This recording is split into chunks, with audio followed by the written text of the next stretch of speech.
ठीक है, फार्माकोलॉजी के कौन कौन से पार्ट होते हैं, एंड फार्माकोकाइनेटिक, फार्माकोडायनेमिक। फार्माकोकाइनेटिक हमने एक्सप्लेन में पढ़ना स्टार्ट किया था।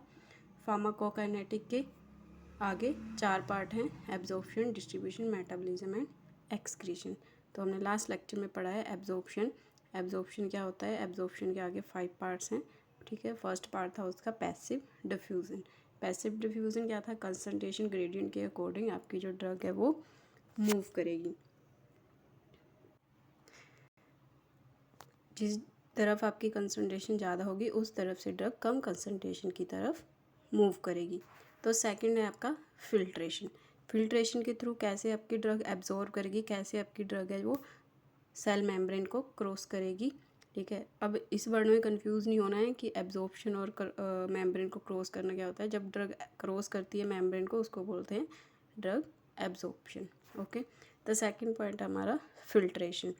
फिल्ट्रेशन क्या है? Filtration is passage of drug through aqueous pore in the membrane or through extracellular or intracellular space. This method can be accelerated by changing the osmotic pressure. अब filtration क्या है? Filtration के through आपकी drug कैसे पास करेगी?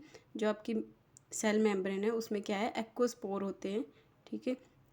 वो aqueous पोर क्या करते हैं? जो आपकी ड्रग होगी जब पानी में डिज़ोल्व कर जाएगी तो उसको उन पोर्स के थ्रू ड्रग को सेल के अंदर या सेल के बाहर क्रॉस करवाते हैं, ठीक है।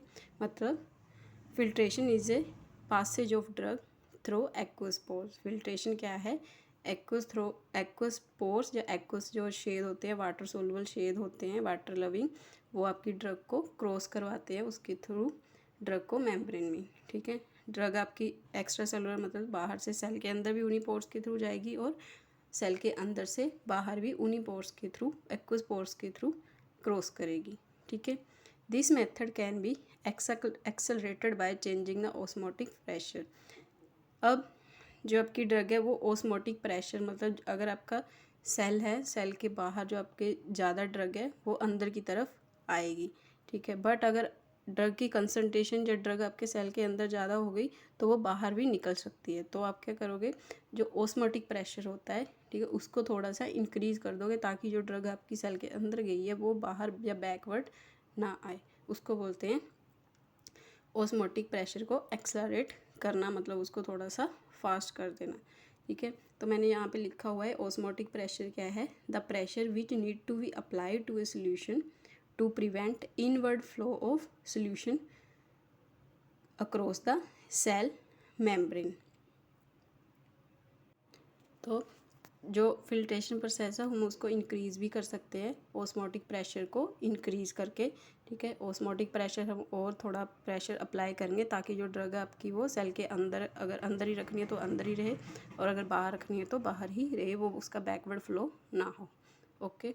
For example drug is absorbed in many capillaries and glomeruli bye filtration process. या जितनी भी ड्रग आपके कैपिलरीज में एब्जॉर्ब होती हैं या ग्लोमेरुलर फिल्ट्रेशन जो आपकी किडनी में फिल्ट्रेशन होता है, ठीक है। जो ग्लोमेरुलर फिल्ट्रेशन, ग्लोमेरुल्स कहाँ पे होते हैं? आपकी किडनी में, ठीक है। उनमें जितनी भी ड्रग्स हैं वो बाय फिल्ट्रेशन प्रोसेस के ही एब्जॉर्ब होती हैं और मैक्सिमम जितनी आपकी कैपिलरीज है, ब्लड कैपिलरीज, उनमें भी जो ड्रग है बाय फिल्ट्रेशन प्रोसेस ही एब्जॉर्ब होती हैं। Filtration is depend on the solubility of drug in water. Water soluble drug can easily cross membrane along with water through the pores present in the extrinsic protein, ठीक है। जितनी आपकी drug है जो water soluble होगी उतनी ही जल्दी वो आपके जो वाटर के साथ है वो पोर्स में से जो एक्वस जो वाटर लविंग पोर्स होंगे, ठीक है, उनमें से वो जल्दी क्रॉस कर जाती है, ठीक है। जितनी ज़्यादा वो वाटर सोलुबल होगी उतनी जल्दी वो क्रॉस करेगी या उतनी ज़्यादा क्रॉस करेगी through aqueous pore or through extrinsic protein. The passage of water soluble drug and lipid soluble drug across biological membrane by filtration mechanism is depend on their molecular size. Only those substances cross the membrane whose size is smaller than pore size. Larger molecular weight substance does not pass through pores. अब pores क्या है? आपके छोटे छोटे छेद हैं, ठीक है। तो वो मॉलिक्यूल साइज़ जिनका साइज़ पोर साइज़ से छोटा है वो तो ईजिली क्रॉस कर जाएंगे, ठीक है। बाकी जो जो मॉलिक्यूल लार्जर साइज़ के हैं वो पास नहीं करेंगे एक्वस पोर्स के थ्रू, ठीक है। पोर्स क्या है, एक टाइप्स के छेद ही होते हैं, ठीक है। जो छेद जितना साइज़ का छेद होगा उसमें से छोटे साइज़ के मॉलिक्यूल पास कर जाएंगे, बट छेद से बड़े जो मॉलिक्यूलर साइज़ होंगे वो पास नहीं करेंगे। तो जो फिल्ट्रेशन आपकी दो फैक्टर पे डिपेंड करती है। एक तो वो वाटर सोल्यूबल ज़्यादा होनी चाहिए, दूसरी उतनी जल्दी, अगर जितनी ज़्यादा वाटर सोल्यूबल होगी वो उतनी ही जल्दी डिज़ोल्व होकर आपके एक्वस पोर्स के थ्रू मेम्ब्रेन को क्रॉस करेगी। दूसरा मॉलिक्यूलर साइज़ पे डिपेंड करता है आपका फिल्ट्रेशन, जितना मॉलिक्यूलर साइज़ छोटा होगा वो फिल्टर कर जाएगा और जो मॉलिक्यूलर साइज़ बड़ा होगा वो फिल्टर नहीं करेगा एक्वस पोर्स के थ्रू। फॉर एग्ज़ाम्पल आपके यूरिया हो गया, वाटर हो गया, शुगर हो गया, ऑर्गेनिक जितने भी इलेक्ट्रोलाइट्स हैं आपके, वो एक्वस पोर्स के थ्रू फिल्ट्रेशन प्रोसेस के थ्रू ही आपके एब्जॉर्ब होते हैं बॉडी में। जैसे ये आपकी मेम्ब्रेन है, ठीक है, इसमें से जो ये एक्वस पोर है इसमें से छोटे छोटे जो मॉलिक्यूलर साइज़ है वो पास कर रहे हैं। जनरली जो आपके बायोलॉजिकल मेम्ब्रेन होती है उसके जो पोर साइज़ होता है वो 7 एंगस्ट्रॉन होता है, ठीक है।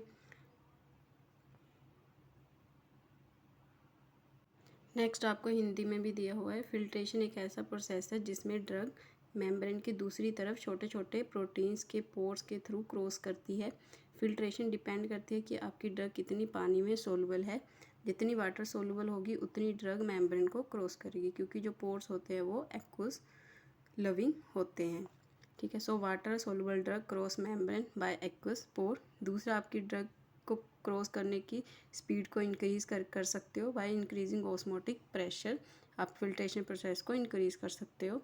थर्ड है filtration drug depend upon the molecular size. ये मैंने पहले बता दिया, जितना छोटा पोर मॉलिक्यूलर साइज़ होगा उतनी पोर साइज़ से जितना छोटा होगा वो पोर साइज़ को क्रॉस कर लेगा, ठीक है। तो ये हो गया आपका फिल्ट्रेशन के थ्रू कैसे आपकी ड्रग एब्जॉर्ब करती है, ठीक है। थर्ड है आपका एंडोसाइटोसिस। एंडोसाइटोसिस का मतलब क्या होता है, drug molecule engulf by the membrane and transport it into the cell by pinching of the drug filled vesicles, ठीक है। एंडोसाइटोसिस में क्या होगा, जो आपकी मेम्ब्रेन है वो मॉलिक्यूल्स को अपने अंदर कैप्चर कर लेगी, ठीक है। इनगल्फ कर लेगी मतलब खा लेगी, अपने अंदर उसको कवर कर लेगी और उसको दूसरी तरफ ट्रांसपोर्ट कर देगी या उसको क्रॉस करवा देगी मेम्ब्रेन को, ठीक है। तो यही लिखा हुआ है डेफिनेशन में, drug molecule engulf by the membrane and transport it into the cell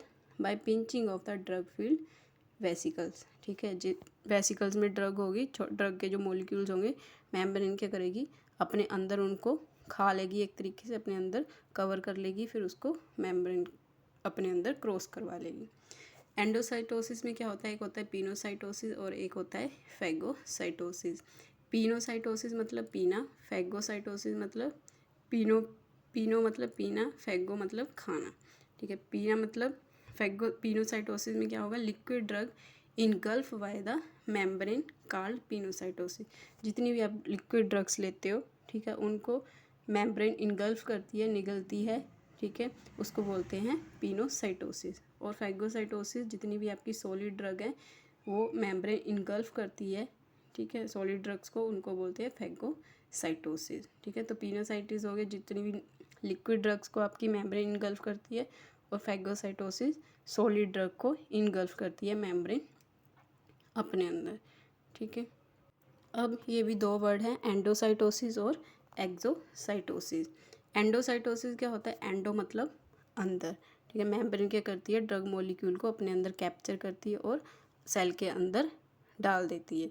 और एक्सोसाइटोसिस में क्या होता है कि सेल के कंटेंट को, जो सेल के अंदर आपके कंटेंट है उनको सेल के बाहर निकालना, ठीक है। In exocytosis the cell content are released to the outer side means to the extra cellular part, ठीक है। सेल के अंदर जो भी कंटेंट है सेल के बाहर निकलना उसको बोलते हैं एक्सोसाइटोसिस। और एंडोसाइटोसिस है बाहर से, जो एक्स्ट्रा सेलुलर स्पेस से कोई चीज़ या किसी ड्रग को सेल के अंदर लेके जाना, ठीक है। तो ये डिफरेंस है एंडोसाइटोसिस और एक्सोसाइटोसिस में। तो यहाँ पे आप आके रीड कर सकते हो, हिंदी में भी लिखा हुआ है एंडोसाइटोसिस क्या होता है और एक्सोसाइटोसिस क्या होता है। नेक्स्ट आप स्ट्रक्चर में देख सकते हो एंडोसाइटोसिस और एक्सोसाइटोसिस। एंडोसाइटोसिस में क्या होगा कि बाहर से मॉलिक्यूल आएंगे, ड्रग मॉलिक्यूल, और मेम्ब्रेन क्या करेगी, उनको अपने अंदर कैप्चर कर लेगी और कैप्चर करके सेल के अंदर डाल देगी। ठीक है, इनगल्फ को उसको बोलते हैं, अपने अंदर कैप्चर करने को क्या बोलते हैं, इनगल्फ ऑफ ड्रग मॉलिक्यूल। ठीक है, एक्सोसाइटोसिस में क्या होगा कि जो सेल के अंदर कंटेंट है, ठीक है, उसमें मेम्ब्रेन क्या करेगी, उनको कैप्चर करके सेल के बाहर फेंक देगी, उसको बोलते हैं exocytosis of drug. I hope आपको इतना समझ आ गया होगा कि एंडोसाइटोसिस और एक्सोसाइटोसिस के थ्रू कैसे आपकी ड्रग एब्जॉर्ब करती है। मेन आपका एंडोसाइटोसिस ये कि कैसे ड्रग मॉलिक्यूल जो सेल के बाहर हैं उनको सेल मेम्ब्रेन सेल के अंदर लेके आएगी। ठीक है, तो नेक्स्ट है आपका फोर्थ है फैसिलिटेटेड डिफ्यूज़न या फिर कैरियर मीडिएटेड डिफ्यूज़न। ठीक है, फैसिलिटेटेड डिफ्यूज़न क्या होती है, फैसिलिटेटेड डिफ्यूज़न क्या होती है, movement of drug molecule from high concentration to an area of lower concentration with the help of carrier molecule. It is a passive process. In this process, substance move along the direction of concentration gradient, so chemical energy is not directly required. जैसे आपने passive diffusion में पढ़ा है कि जो drug आपकी high concentration से low concentration में जाती है, सेम वैसे ही है फैसिलिटेटेड डिफ्यूज़न में भी कि जो मूवमेंट है ड्रग मॉलिक्यूल की वो हाई कंसनट्रेशन एरिया से लोअर कंसनट्रेशन एरिया में जाएगी, बट ये जाएगी with the help of carrier molecule, किसी मॉलिक्यूल्स के साथ या किसी कैरियर सब्सटेंस के साथ अटैच होके फिर ये आपकी बायोलॉजिकल मेम्ब्रेन को क्रॉस करेगी। ठीक है, बट पैसिव डिफ्यूज़न में क्या था, सिंपल था, वो ड्रग हाई कंसनट्रेशन से लोअर कंसनट्रेशन की तरफ जाती थी। अब ये आएगा माइंड में कि हमें अगर ड्रग हाई कंसनट्रेशन से लोअर कंसनट्रेशन में जा रही है तो उसको कैरियर की ज़रूरत क्यों है, किसी थर्ड पार्टी की ज़रूरत क्यों है कि कोई उसे तीसरा बंदा लेने आ रहा है तो वो अंदर जा रहा है। ठीक है, क्योंकि या तो जो आपकी ड्रग होगी वो लिपिड सोलुबल नहीं होगी। ठीक है, या दूसरा पॉइंट हो गया कि उसका मोलिकुलर साइज़ बड़ा होगा कि वो अपने आप पोर्स के थ्रू क्रॉस नहीं कर सकते, इसलिए उसको कोई थर्ड पार्टी या थर्ड पर्सन या थर्ड मॉलिक्यूल की ज़रूरत होती है जो उसको अंदर लेके जाने में हेल्प करते हैं। ठीक है, तो आपका फैसिलिटेटेड डिफ्यूज़न क्या हो गया कि ड्रग है वो हाई कंसनट्रेशन से लो कंसनट्रेशन की तरफ जाएगी with the help of carrier molecule. ठीक है, बट ये भी क्या एक पैसिव प्रोसेस है, सिंपल प्रोसेस है। ठीक है, ड्रग क्या है वो हाई कंसनट्रेशन से लोअर कंसनट्रेशन में जा रही है।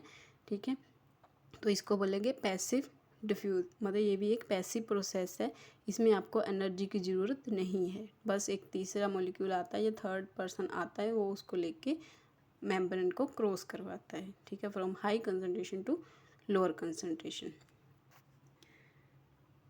In this process, substance move along with the direction of their concentration gradient, so chemical energy is not directly required. तो इस प्रोसेस में भी आपको केमिकल एनर्जी की ज़रूरत नहीं है।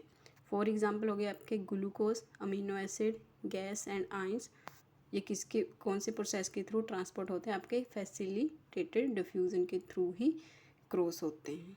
ठीक है, तो यहाँ पे आप स्ट्रक्चर में देख सकते हो कि जो आपकी बायोलॉजिकल मेम्ब्रेन है इसमें प्रोटीन चैनल प्रेजेंट होते हैं। ठीक है, इनको बोलते हैं कैरियर प्रोटीन। ये क्या करते हैं, मॉलिक्यूल्स जो बड़े साइज़ के होंगे उनको अपने अंदर ले लेते हैं, फिर उनको मेम्ब्रेन के थ्रू क्रॉस करवाते हैं। ठीक है, इनको बोलेंगे हम कैरियर प्रोटीन्स। अब यहाँ पे हिंदी में भी लिखा हुआ है फैसिलिटेटेड डिफ्यूज़न को पैसिव डिफ्यूज़न और कैरियर मीडिएटेड ट्रांसपोर्ट भी बोलते हैं। इसमें ड्रग मॉलिक्यूल जो मेम्ब्रेन को क्रॉस या पास नहीं कर सकते, वो लिपिड सोलुबल नहीं होंगे या उनका साइज़ बड़ा होगा, इसलिए ऐसे मॉलिक्यूल को सेल के अंदर या बाहर ले जाने के लिए किसी थर्ड पार्टी की ज़रूरत होती है जो उसको मेम्ब्रेन को क्रॉस करवाने में हेल्प करे। उस सब्सटेंस को बोलते हैं कैरियर और कैरियर प्रोटीन। आई होप आपको इतना समझ आ गया होगा फैसिलिटेटेड डिफ्यूज़न क्या होता है। तो नेक्स्ट है हमारा नेक्स्ट हमारा आ गया 5 point active transport. Active transport में क्या होगा, active transport is the movement of molecule or ions across the cell membrane from an area of lower concentration to an area of higher concentration against the concentration gradient. ठीक है। तो active transport में क्या होगा आपका कि जो drug है वो आपकी लोअर कंसंट्रेशन से हायर कंसंट्रेशन में जाएगी, ठीक है।